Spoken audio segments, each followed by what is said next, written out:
digital age, media has become more readily available than ever before. With this availability, however, has come a higher rate of media consumption. This isn't a wholly bad thing, but it does mean that we find ourselves running out of things to watch a lot more, and this is where transmedia comes in.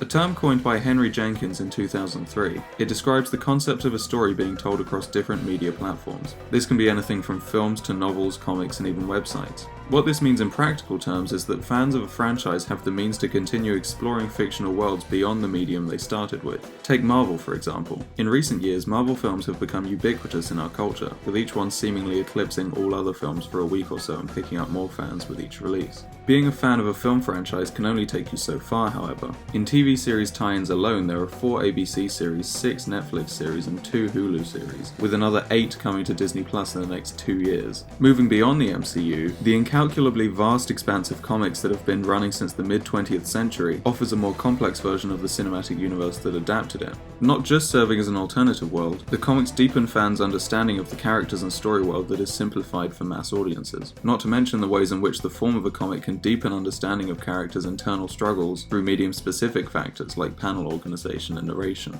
This is a trend you can see repeated throughout most transmedia franchises, as generally the more niche a product is, the more complex the reliance on pre-existing worlds becomes. This is mostly due to the fact that niche material will only be consumed by the most hardcore of fans, which allows writers to draw from a deeper canon without having to worry about the consumers getting lost. For example, the broad appeal Doctor Who TV series doesn't have the luxury of being able to craft a deeply serialized cross-media narrative in the way that the ancillary texts do.